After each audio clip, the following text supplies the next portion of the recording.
மாறாவின் பணம் சேனலுக்கு உங்கள் அனைவரையும் வரவேற்கிறேன்.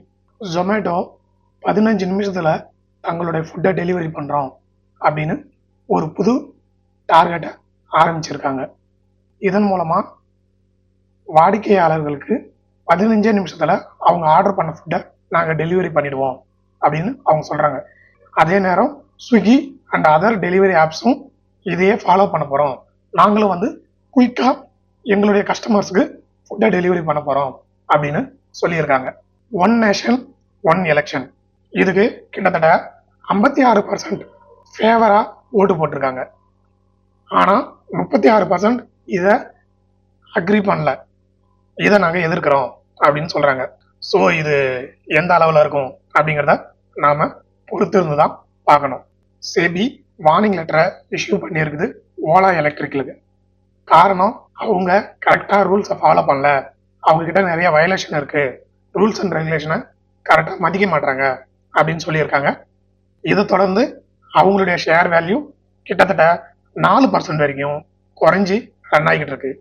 மார்க்கெட் தொடர்ந்து நெகட்டிவ்ல தான் ரன் ஆகிக்கிட்டு இருக்கு.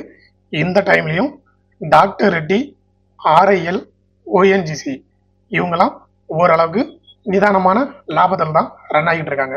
டாடா மோட்டரை பற்றின நியூஸு டெய்லி ஏதாவது ஒரு வகையில் எல்லாருக்கிட்ட இருந்தும் வந்துக்கிட்டு தான் இருக்குது.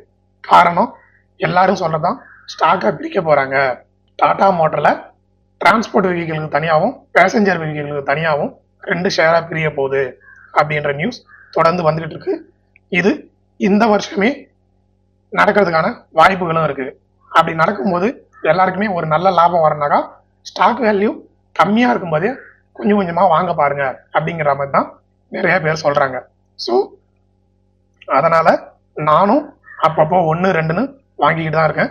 இன்றைக்கி அதோட மார்க்கெட்டு 700லேருந்து 800க்குள்ளே ரன் ஆகிக்கிட்டு இருக்கு. இது இறங்கிச்சு 720 வரைக்கும் போச்சு. இப்போ மறுபடியும் 780, 790 இந்த ரேஞ்சுக்கு வந்துருச்சு. மறுபடியும் இது மேலே ஏறுமா இல்லை கீழே இறங்குமான்னு தெரியல. கீழே இறங்குச்சுன்னா நான் 2-3ன்னு வாங்குவேன், மேலே போய்கிட்டே இருந்தாக்கா 1-1 வாங்குவேன். இதுதான் என்னோட ஸ்ட்ராட்டஜி. ஒரே நாளில் கிட்டத்தட்ட 260 ஸ்டாக்கு வச்சு வெள்ளுன்னு வெளுத்து விட்டாங்க. இதுக்கெல்லாம் காரணம் எஃப்ஐஐ தொடர்ந்து சேல்ஸ் பண்ணிக்கிட்டு இருக்காங்க. அதே நேரம் இந்த வைரஸ் இஷ்யூ வந்தது, அதனால கொஞ்சம் பேர் வித்துட்டு போனாங்க. இந்த காரணத்தினால கிட்டத்தட்ட 5 லட்சம் கோடியை இந்தியன் ஷேர் மார்க்கெட் லாஸ் பண்ணியிருக்கு. இந்த நிலைமையில IRCTC, Bank of India, Concor, NMDC, SAIL, Tata Elxsi, Union Bank, இன்னும் ஒரு சில கம்பெனிலாம் பார்த்தீங்கன்னாக்கா 52 வார லோவை டச் பண்ணிட்டாங்க. இந்த டைமில் இதெல்லாம் வாங்குறதும் வாங்காமல் இருக்கிறதும் யார் யார் என்னென்ன போர்ட்ஃபோலியோ மெயின்டைன் பண்ணுறீங்க அப்படிங்கிறத பொறுத்து தானே தவிர நான் சொல்கிறது கிடையாது. டாடா கன்சல்டன்சி அதாவது டிசிஎஸ் தனது வலுவான டிசம்பர் ரிசல்ட்டை சொல்லிட்டாங்க. கிட்டத்தட்ட இண்டெக்ஸில் இவங்களது மட்டுமே 3% ஏறி இருக்கு. இதனால் நிஃப்டி ஐடி ஒரு நல்ல லாபத்தில் தான் ரன் ஆகிட்டு இருக்கு. ஐஆர்இடிஏ இந்த ஸ்டாக்கை நான் கொஞ்சம் வாங்கினேன், அதுக்கப்புறம் அதில் எந்த நியூஸுமே இல்லை, எந்த விதமான டிவிடெண்டோ இல்லை ஸ்டாக்கோட இதுவோ இல்லை, ஏறிச்சு திருப்பி இறங்கிட்டு வருது. இருந்தாலும் நான் எதுவுமே வாங்கலை. காரணம், இதில் ஏதாவது ஒரு நல்ல நியூஸ் வருதா அப்படின்னு வெயிட் பண்ணிட்டு இருக்கேன். ஐஆர்இடிஐ நிறுவனம் இப்போ அவங்களுடைய டிசம்பர் காலாண்டு ரிசல்ட்டை கொடுத்துட்டாங்க.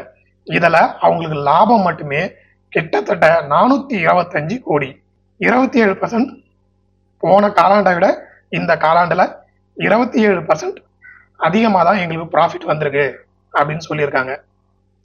இன்னைக்கு மார்க்கெட்டில் பார்த்தீங்கன்னாக்கா அமெரிக்க டாலருக்கு நிகரான இந்திய ரூபாயோட மதிப்பு 86.4 வரைக்கும் இறங்கி இருக்குங்க. 85, 84 இருந்து 84, 85 ஆச்சு, 85, 86 ஆச்சு, இன்னைக்கு 86.4.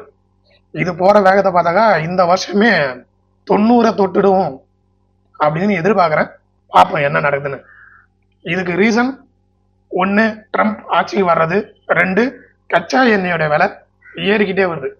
இதுவும் ஒரு விதத்தில் காரணமாக அமைஞ்சிருக்கு. என்றும் அன்புடன் உங்கள் எம் கே. நன்றி, வணக்கம்.